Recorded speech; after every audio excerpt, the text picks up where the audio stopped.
Hello. Today's topic will be going over God's infinite forgiveness. Now, this is a very common topic talked about in modern Christianity, but today I will be going over it in detail. I'll also be giving 3 examples that I would like to show and use to display God's infinite forgiveness. Before I go into this topic, I would like to say that give a little more details on God's forgiveness.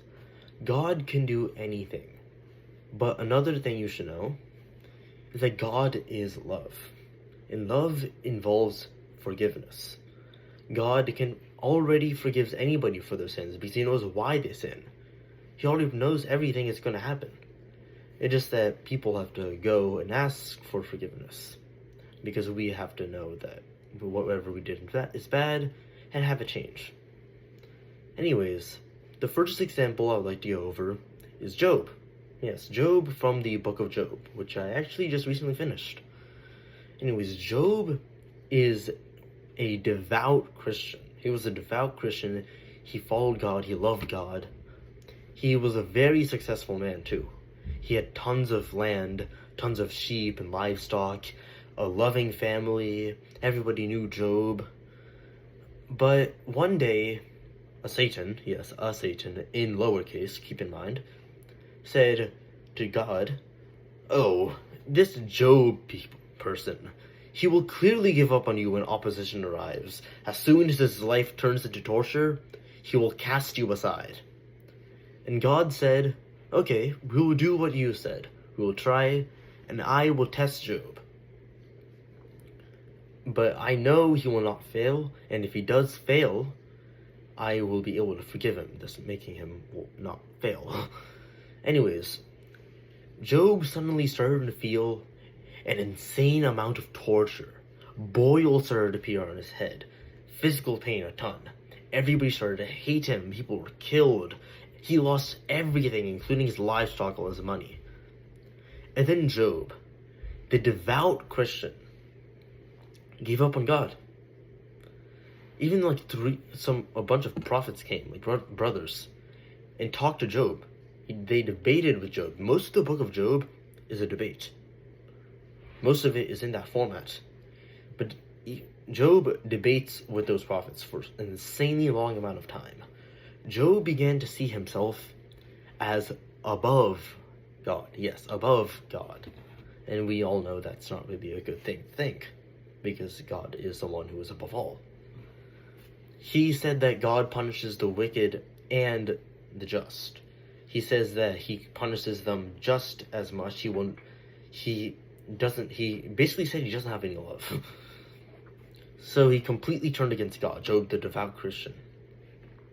But after tons and tons of verses in the book of Job of him debating, God eventually spoke from the clouds, from heaven. You couldn't see him, but you could hear him.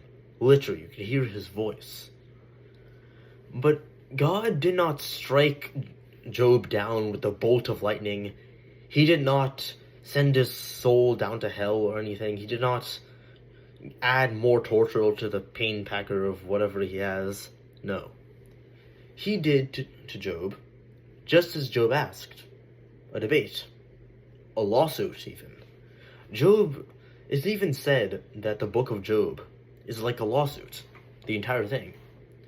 So God preached his case. He talked about his wisdom, his power, and how Job's thoughts, and how they compare, and later God's forgiveness is shown, but he basically has this really long explanation and debate. But Job, after hearing all of this, after debating all this time, having so much evidence prepared, did not have a rebuttal. He did not have a response to God's case. No matter how much he dwelled into the pits of hatred and rebellion, he didn't have a response. But it was described in the book of Job that the wicked were like that Pharaoh from book of Exodus. They're obstinate.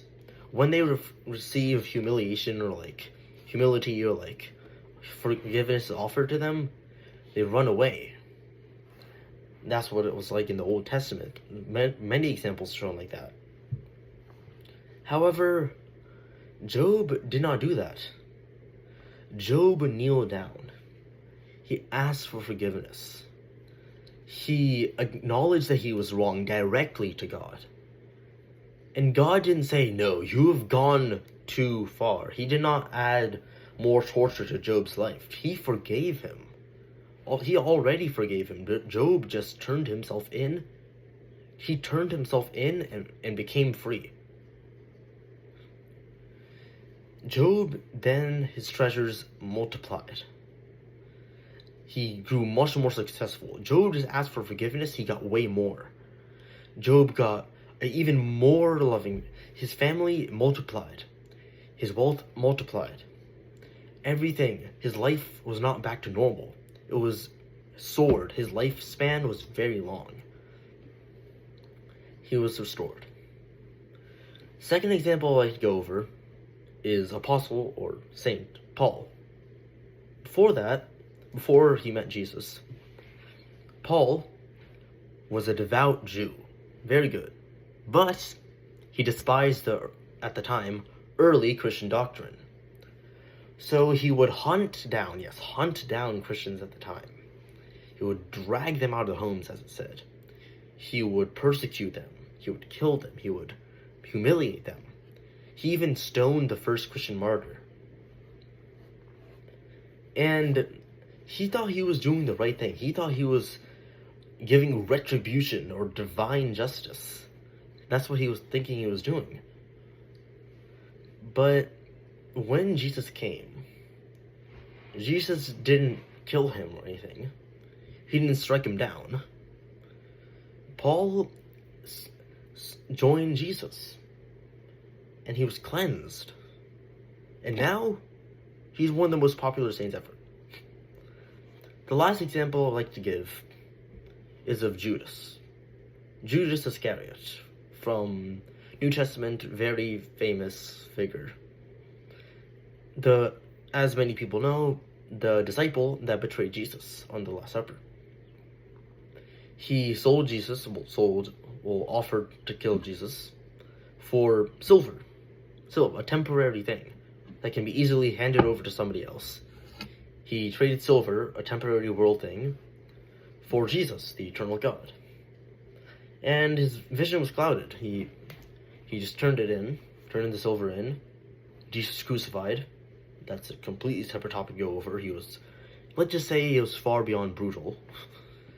And he was killed on the cross, taken from the cross, put in a tomb. The tomb was sealed by a rock. But after 3 days, apparently Jesus rose from the dead. The stone that was blocking his tomb rolled out. His tomb, empty. So Judas heard of this, and he immediately knew Jesus has truly risen again.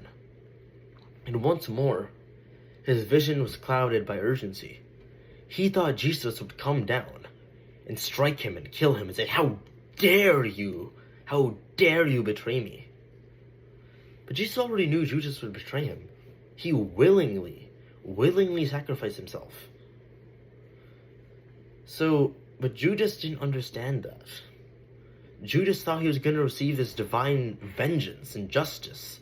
He thought God would be this vindicator. So Judas killed himself.